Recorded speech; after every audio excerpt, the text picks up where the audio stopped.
Jonas Reed was following the familiar trail to check his animal traps. Then he froze, catching a strange sound, a faint, choking moan, like the cry of a creature on the brink of death. Jonas moved closer. In the middle of the dry brush, caught in his rusted iron trap, was not an animal, but an Apache woman. She was tall, with a strong muscular build, but now, she was covered in blood. Her lower leg was clamped in the trap, and blood had soaked into the dirt beneath her. Her sun-darkened skin was coated in dust, and her long black hair clung to her sweat-drenched face. She looked up, and in her deep black eyes, fear and despair burned bright. As Jonas stepped forward, her trembling hand reached out, and her broken, raspy voice came through. "Please, help me. But I beg you, do not violate me. Do not lay me on a bed. That is forbidden for a woman who has been cast out, like me." In that moment, time seemed to freeze. Jonas stood still for a while. Then, his rough, calloused hand reached for the trap. The cold steel in his eyes softened just a little. With a sharp click, the trap snapped open. The woman collapsed to the ground, gasping for air. Jonas lifted her up, her body heavy, trembling, and turned toward the direction of the cabin. The old wooden cabin sat nestled at the foot of the mountain, where Jonas Reed had lived in solitude for many years. The fire crackled in the hearth, casting a warm golden glow across the smoke-darkened walls. On the rough bed covered with a wool blanket, Tayanita lay still, her leg wrapped loosely in clean cloth. The wound was still oozing blood. Her face was tense, and her deep black eyes never left Jonas. Every time he stepped closer, she flinched slightly, like a cornered animal. Jonas did not say much. He placed a bowl of water next to her, added a few slices of dry bread, then turned away, leaving her to decide for herself. He was used to silence. But this silence felt different, tight, suffocating, as if one spark could set it all ablaze. That evening, the wind howled through the wooden walls. Jonas sat by the fire, his steel-gray eyes fixed on the flames, though he was not really seeing them. Behind him, he heard a soft rustle. Tayanita was trying to sit up, reaching for a piece of bread. Her fingers were trembling, but she bit into it fiercely, like someone who had gone hungry for days. Jonas did not turn around. He simply nodded to himself. At sunrise, he led the horse out of the stall and prepared water for the cattle. Through a crack in the door, Tayanita watched, her eyes filled with both caution and curiosity. This man was nothing like the others she had met. No cages, no commands, just quiet living, and allowing her to exist in whatever space she needed. As evening fell, Jonas returned with an armful of firewood. Stepping into the cabin, he saw her fumbling with the stove. Her hands were large and strong, but clumsy. Smoke poured upward, stinging her eyes. She spun around, gaze sharp with challenge. "I do not need you." Jonas said nothing. He simply stepped forward, pulled out one stick, gently blew on the ember, and the fire sparked to life. Placing the stick back, he turned and walked away, leaving her standing there, stunned. That night, while the wind screamed outside in bursts, three things coexisted within the small cabin: fear, caution, and the faintest seed of trust. Jonas lay on the long bench, eyes staring at the ceiling, listening to the uneven sound of Tayanita's breathing behind him. And for the first time in many years, the cabin was no longer completely empty. In the days that followed, the small cabin slowly took on a different rhythm. Tayanita, though still cautious, had started getting out of bed, hobbling around the room. Her bandaged leg caused her pain, but her eyes still burned bright, never willing to show weakness. At first, she simply sat in silence in a corner, watching Jonas work. He sawed wood, hauled water, fed the cattle, all with the calm efficiency of a man used to living alone. But Tayanita's eyes, though she tried to hide it, followed his every move. One morning, as Jonas was tidying up the kitchen area, he was surprised to find the pot already filled with water and ready to boil. On the table, a few pieces of firewood had been stacked clumsily, but neatly. She said nothing, turning her face away, as if denying the small effort. Jonas said nothing either, just gave a slight nod, then went back to work. On the third day, he saw her trying to lift the axe to split wood. Her arms were strong, but her movements were awkward. The blade struck at an angle, sending a chunk of wood flying, nearly hitting her foot. Jonas rushed over and grabbed the axe handle. Their eyes locked his, cold gray. Hers, deep and dark. The tension was thick, almost explosive. But then he simply pushed her hands back gently and set the axe down. You do not need to push yourself before you have healed. Jonas's voice was low, firm. Tayanita pressed her lips together, pride burning in her gaze. But that evening, he noticed the firewood had been stacked more neatly than before. Little by little, the distance between them began to shrink. They still spoke little, but the silence was no longer heavy. Shared meals became more familiar. Tayanita ate slowly, and once, when she looked up, she caught Jonas quietly sliding an extra piece of meat onto her plate. She looked surprised for a moment, then turned away, hiding a faint, uncertain smile. Another time, when Jonas was outside repairing the fence, a strong gust of wind blew the window open. Tayanita limped over and struggled to close it. Her rough hand pressed against the wooden frame, holding it shut until Jonas returned. When he stepped inside, her forehead was damp with sweat, but her eyes dared him. "I am not weak." Jonas looked at her longer than usual. He said nothing, simply took her calloused hand away from the window and handed her a dry cloth. And for the first time, Tayanita did not pull back. Day by day, the cabin that once held only the presence of a solitary man now carried another breath, rough, proud, but very much alive. Neither of them had said it out loud, but both had taken the first steps on the path toward trust. One rainy night, the wind howled down from the mountains, lashing against the tin roof of the cabin with long, mournful wails. In the fireplace, the flames crackled softly, casting a warm orange glow on the wooden walls scarred with old bullet marks. Jonas sat by the window. A dusty banjo rested quietly at his feet. His eyes stared out into the black curtain of rain. Across the room, on the bed, Tayanita lay silent, her dark eyes wide open, unable to sleep. The sound of the rain stirred something in both of them, memories they would rather forget. Jonas spoke, his voice rough, like wind moving through stone.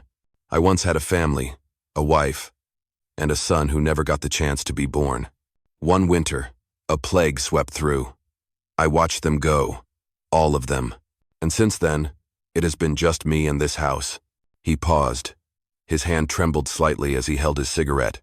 In that silence, Tayanita turned toward him, her gaze fixed. The firelight softened her weathered face, making her eyes seem even deeper. After a long moment, she whispered, her voice breaking like dry twigs, "I lost everything too. They called me a curse. Because for years I could not bear children. They saw me as a burden, a reason for the tribe's decline. My husband abandoned me. Even my own blood cast me out." As the words left her, Tayanita's broad shoulders trembled. Years of pride, years of hardened wounds, cracked open like shattered glass. Jonas did not come closer. He did not offer comfort. He simply nodded, eyes of cold steel fixed on the fire. Two people, a rancher who lost his family, and an Apache woman cast away, sat in opposite corners of the cabin, yet shared the same abyss inside their souls. That silence was no longer heavy.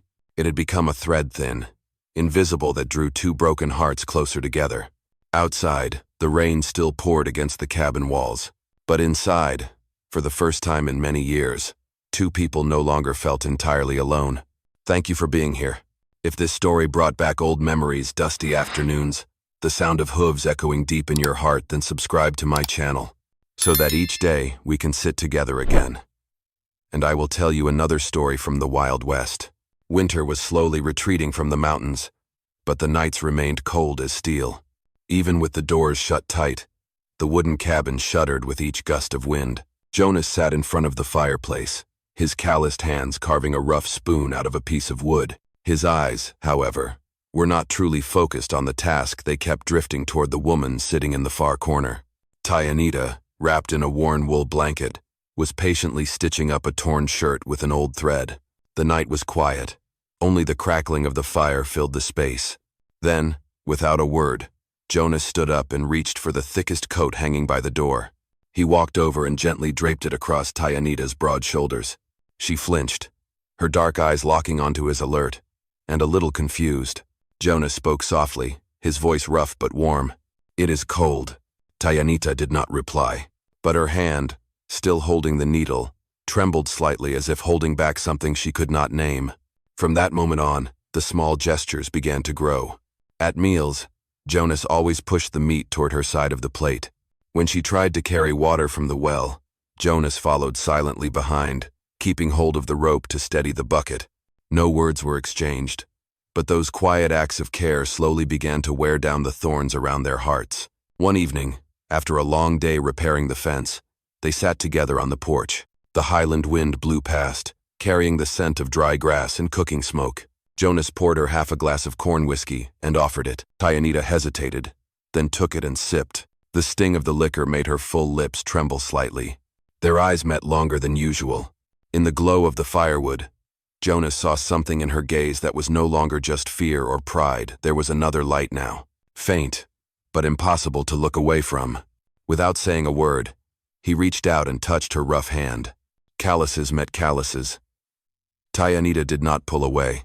In that moment, it felt like the final thread had snapped free. Jonas leaned in, his lips brushing against hers, hesitant at first, then firmer, as if trying to make up for all the lonely years and all that had been lost. Tyanita trembled. Her strong shoulders leaned into him, and in that embrace, two broken souls finally found something to hold on to. That night, the cabin did not echo only with wind and fire. It held the sound of breath shared between two people who had dared to step out of the dark and into the light. Rumors spread like wildfire across the dry prairie. In town, whispers stirred about an Apache woman cast out now hiding at Jonas Reed's ranch. Some laughed. Others began calculating how much she might fetch if handed over to the nearest trafficking post. And among them, one bounty hunter quietly accepted the job. His name was Clay Murdoch, tall and lean, with skin weathered like rusted iron and eyes sharp as a blade. He had made his living tracking down the broken and the damned. Now, he had set his sights on this woman, determined to collect a handsome reward. One late afternoon, with red sunlight spilling across the open plains, Jonas was leading a horse into the stable when he heard hoofbeats in the distance. The clink of metal on saddle rang out like a funeral bell. Jonas slowly released the reins and rested a hand on the rifle at his side. Tyanita stepped onto the porch, her sun-darkened face held high, black eyes blazing in the fading light. She had lived a life under scorn, but this time, she knew real danger had come calling. Clay Murdoch reined in his horse at the wooden gate. His voice was dry and coarse. "I heard you are keeping an Apache woman. That woman is worth something. Hand her over, and I will walk away." Jonas stood tall, his shoulders heavy like the mountain at his back. He answered flatly, "She is not a thing to be traded." Clay smirked, waving a crumpled warrant in the wind. "Then you are standing against the law, and I like fools like you stubborn to the end."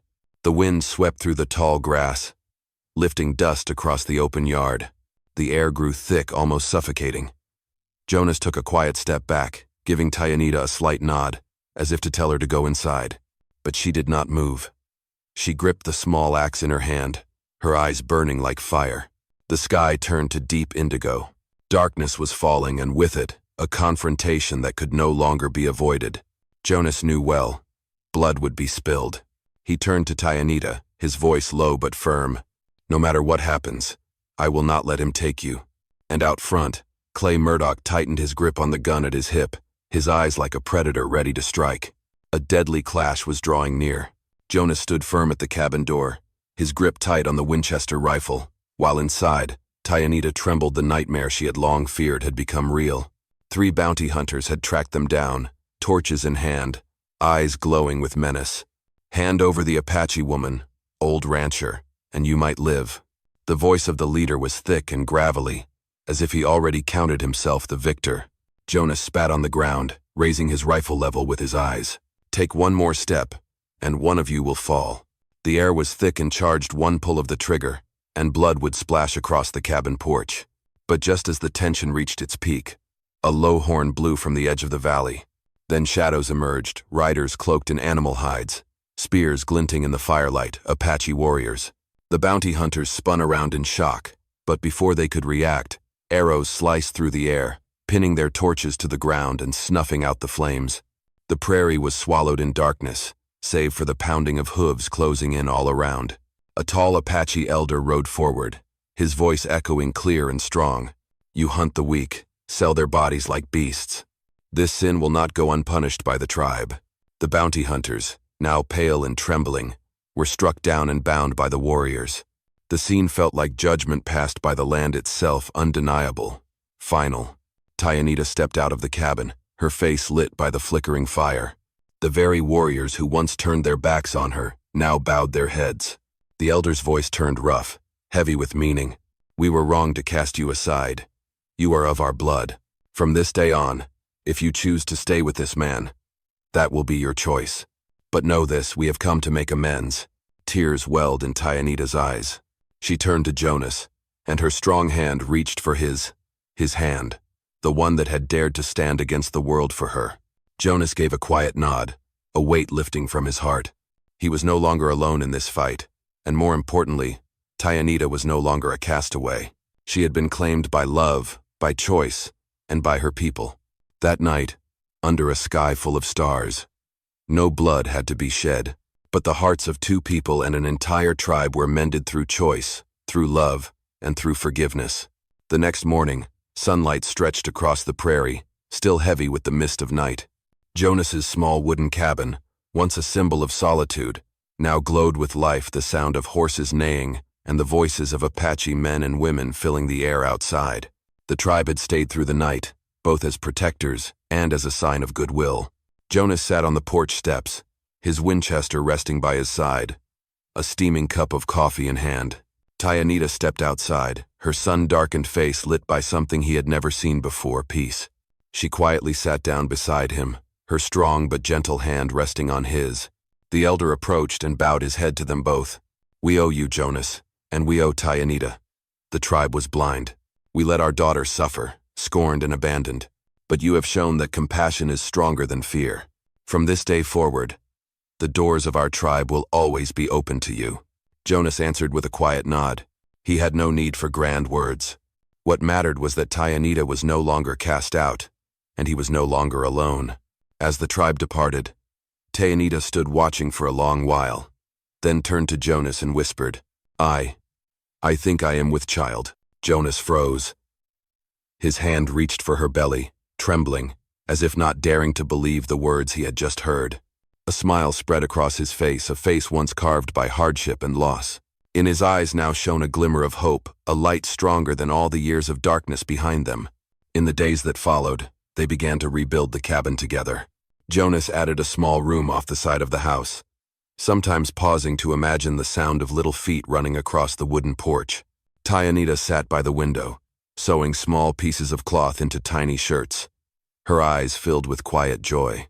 As the evening sun painted the prairie in fiery red, Jonas sat on the porch, his arm wrapped around Tyanita's shoulders. Her hand rested gently over her belly, where a new life was beginning to grow. The wind carried the scent of dry grass, wood smoke, and the quiet promise of a better tomorrow. Jonas spoke softly, his voice low and warm. "Maybe God let us lose our way, just so we could find each other." Tyanita leaned her head against his shoulder and closed her eyes. In that moment, they both knew, though the world outside remained harsh, they had a home, a family, and a faith that nothing could shake. Out on the prairie, where once there was only dust and loneliness, a new story had taken root, one of love, forgiveness, and a family born from pain. Dear friends, in the desert of life, love is the rare drop of water that nourishes the soul. It does not erase every scar, but it makes us strong enough to keep walking. A man can survive by fire and steel, but he only truly lives when he finds a hand to hold and a home to return to. In the end, I wish you a life full of joy and happiness. I love you, my dear audience of Wild West storytelling. Tell me what you thought about this story. Leave a comment below. Type the number 1 if you enjoyed it. And do not forget to subscribe for more thrilling stories from the Wild West.